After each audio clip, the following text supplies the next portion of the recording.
Have you ever walked out of a cinema and just thought, wow, I have seen something special? Because that is exactly how I felt after I walked out of seeing Avatar, Fire and Ash. And I know that might be a bold statement, especially considering some of the reviews that I've seen floating around, but honestly, I think this might be one of the best movies I have ever seen, and I think without question probably one of the best Avatar films that they have made. And yes, I'm including all of the films. The Way of the Water was an amazing film, but I do think that this one has been the best one so far. So today I really want to talk about why Fire and Ash was so good for me, why I also think it's being quite unfairly reviewed, and why one character in particular is fully taking over my brain, and wow. So going into Avatar Fire and Ash, I was a bit cautious. I think Avatar is just one of those franchises that the expectations are huge because they are huge films. The visuals are always stunning. I think that's basically a given, but I think the biggest part was the story really gonna match up to the hype of the films? And for me, definitely this time that was a big yes. I think many films, when there's multiple being made, I think there's a big worry that it's getting milked a bit too much and that they're just trying to make money from a franchise that is dead, if that makes sense. I genuinely think this was an amazing third installment, and I think many people say that, you know, you can't get better than the first film. And I think, considering this is the third film in the installment, I think it's the best one. From the opening moments, the film did feel a lot darker. It feels very intense and a lot more emotionally grounded. I didn't feel like they were just trying to recycle things or use this film as a filler. It does feel really purposeful and confident. And I think as a story, it is very well packed. I won't include too many spoilers here, so the spoilers will be at the end of the video, but I genuinely love the direction that they took with this storyline. I think it is a lot more of a mature story and a lot more morally complex. I don't think the views and everything that happened was as black and white as maybe the first films were. I think there's a lot of scenes or conflict that doesn't always come with a straight black and white answer, and I think that is something that was captured really well in the films, and that I do quite appreciate that the film didn't feel predictable because of this. I don't think there's really much I would change. The pacing felt really good on this film. I think with The Way of the Water, I loved the film, but the start did feel very slow, whereas I think with this one, the pacing felt very adequate. It felt like it was very intentional. This wasn't a spectacle, or it wasn't to build the world, because we have already seen that in the first two films. It was really about consequences and power, and really how far the characters are willing to go. That being said, I do have a small concern. I think this film did feel incredibly strong as its own chapter. However, watching that third film, I don't know where it's going to go next. And considering it's been said that there are 2 more films projected to come out, I believe I saw the dates to be 2029 and 2031. I'm really worried that they're trying to just stretch the film too far. And I don't think it's because this film felt stretched. I think it felt far from it, I'll be honest. But I think this film did complete it quite well. I really just hope that the future films coming up kind of fill their own existence and doesn't bring a dampener on the franchise. But I do want to speak about one character, and I do wonder if she's going to be part of the next installments and kind of a new chapter in the Avatar franchise. But we need to talk about Varang, and I will say probably some spoilers are starting to come in now, so if you want to click off and avoid spoilers, I get it, I appreciate it, but Varang, wow, we need to talk about Varang. I think she is one of those characters that is so easy to dislike, but she is such an amazing character. She is cold, she's intimidating, very morally questionable, and she fills every scene that she is in. You don't root for her because that's not her type of character. However, you cannot take your eyes off of her. And look, I'm gonna say it, she is extremely attractive and seductive and sultry and all of those words. My partner and I both walked out of the cinema and we were like, hear me out. She is our updated hear me out for kind of a character, and I mean, if you know, you know, with a hear me out. But beyond that, I think they have written her with some amazing depth. She isn't evil for the sake of it without giving much of a background for her. They built up her character very well into why she is like she is. There is intention, there's control, and also this terrifying calm to her actions. She feels very dangerous but in a grounded way, which I think makes her so much more unsettling than your standard over the top villain. I think she's easily one of the strongest additions they have made to the Avatar franchise. But yeah, she is definitely a character to look out for, and if they are, of course, bringing her storyline into the newer films, I think that could be a really cool avenue, and I hope that that will keep the storyline alive and not kill it. I don't think we saw her die in the end of the third film.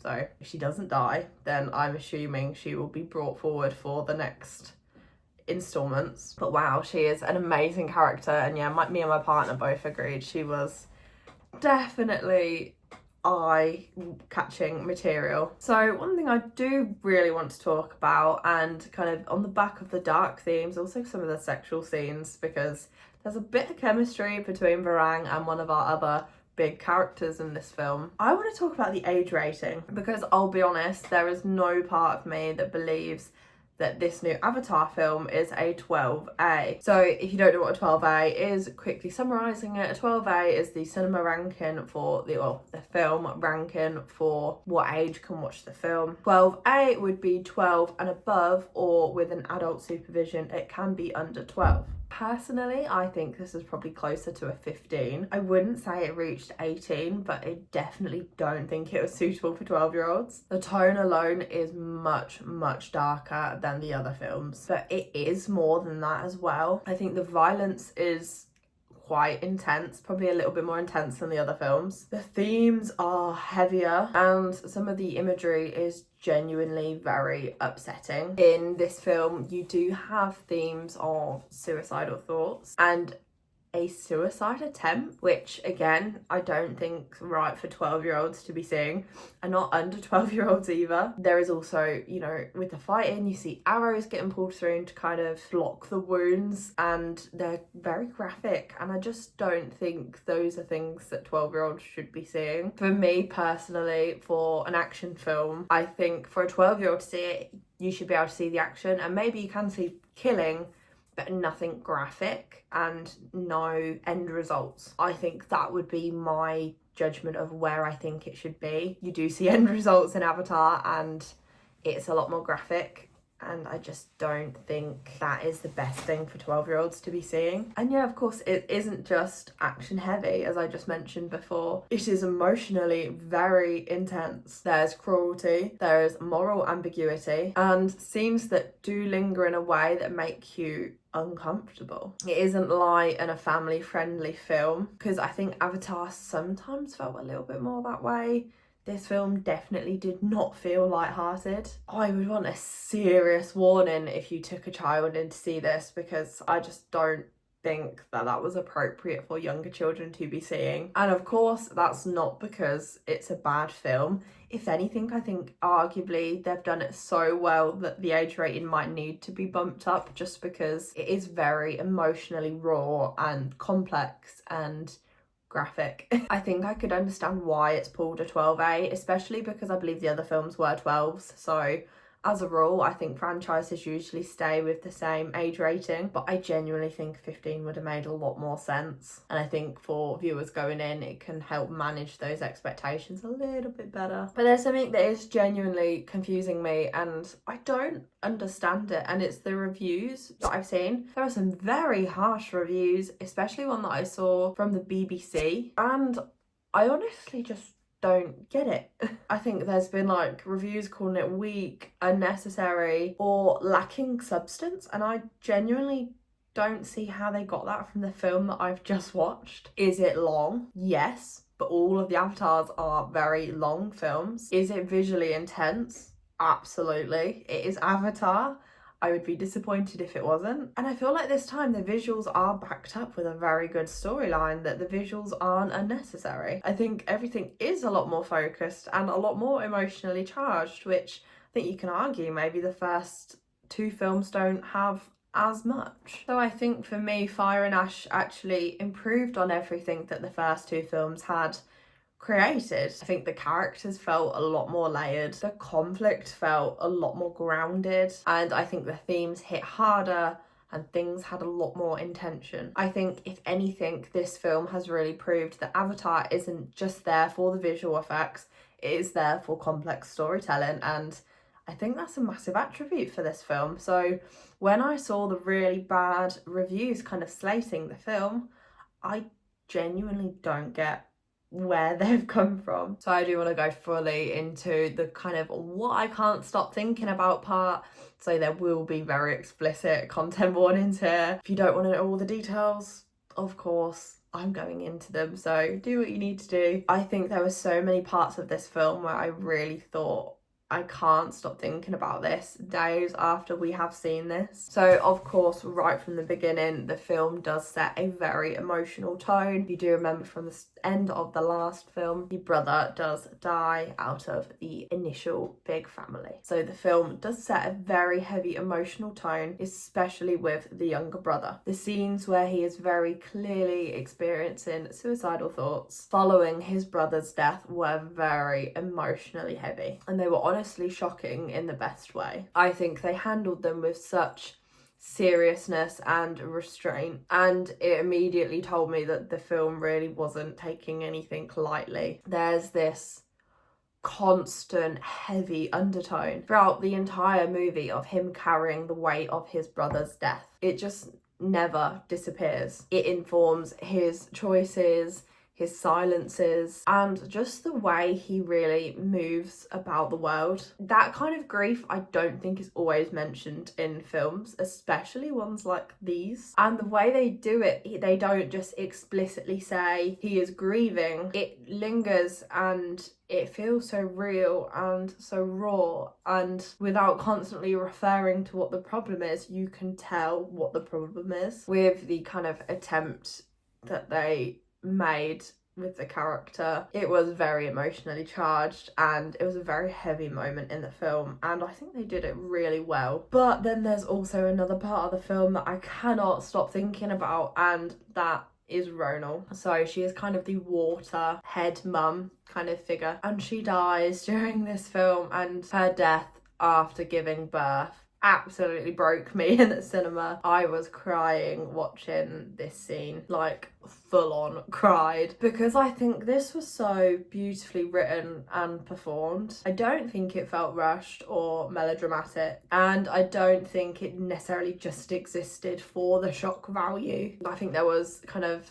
it felt earned. There was definitely love, sacrifice, fear and hope kind of all wrapped into one moment, and it was devastating in the most well done way. And that scene really did stick with me for days because it was very raw, and this was during a very heavy action scene, and then you have this part of she has to give birth, and it's a moment between two very strong women as well, because the women never did really see eye to eye, and her having that baby and having the first contact with the baby and then dying, it was very emotional, and I don't think you can argue that. But I will say I don't think everything was perfect in the film.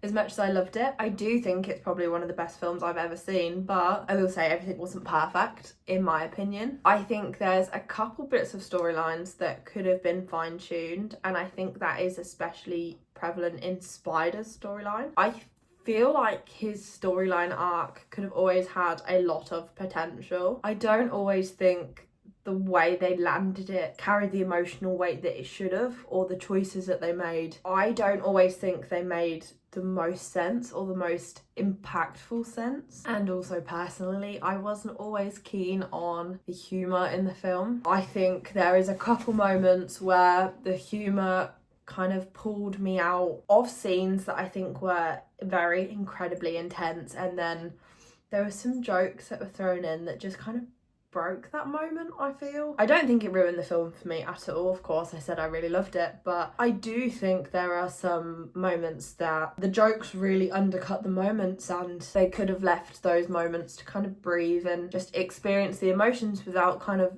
the jokes cutting through and kind of ruining the moments a little bit. One of those was there is a very incredible fight scene between Jake Sully and kind of the constable. I can't think of his name, but there's an incredible fight between the two of them, and Spider's involved. Spider and the constable are hanging on for dear life, and Jake Sully pulls them up and saves them. And then this is a very intense moment. They had just been fighting, potentially fighting to the death, bearing in mind, and instead of it being a very charged moment, I thought there is a point where he asks Sully to, can I grab your arm? And Sully reaches his arm out and helps them. And I genuinely thought that the constable was going to pull down Jake Sully and basically try and kill him and throw him off the edge. And instead, he pulled them up, and then there was a joke about kind of like, what now, co-parenting type thing, like, are we just gonna get on now? And I think that was such an intense moment that it kind of got ruined by the joke. I think they could have drawn a lot more from it emotionally, but instead they did it with a bit of humour that I just don't think didn't really fit. But I think even with those flaws, the film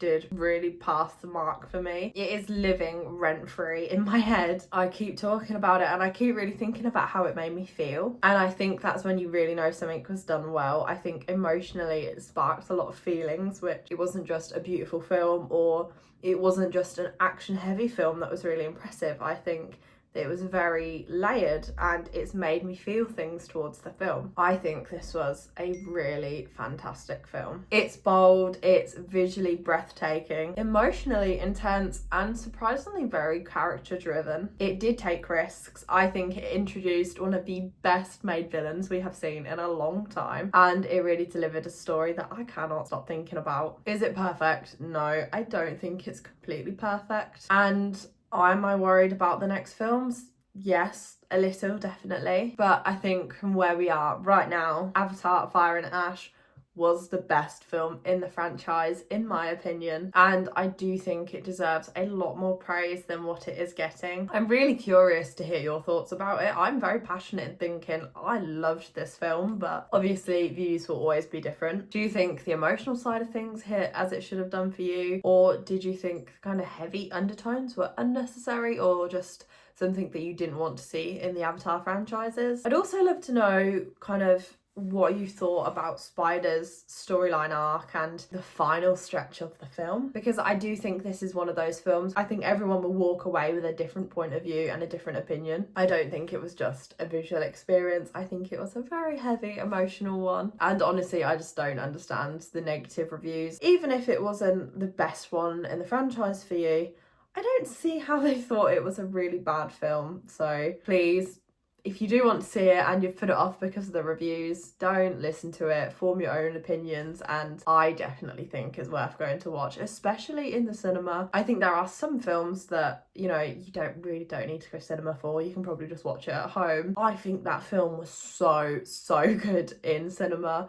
We watched it in 3D with the glasses and very comfy seats, and obviously surround sound, a big screen, and it made it so immersive. It didn't feel like 3 hours, well, over 3 hours, because the films are very long. It didn't feel like we were sat there for that amount of time, and I think that's really impressive, because in the second film I feel myself getting bored around halfway when they are building up to the story. So the fact that I didn't get bored and that I was very engaged throughout the whole thing, I think that's a massive bonus for me. Let me know your thoughts in the comments, because this film is definitely worth talking about. Thank you so much for watching this video, and of course please subscribe if you enjoyed. I do lots of different videos. I talk about internet news, I talk about reviews, I talk about just really anything that I want to talk about that's going on up here. So if you want to see more of it, please subscribe down below. Thank you guys for watching, and I will see you in the next one.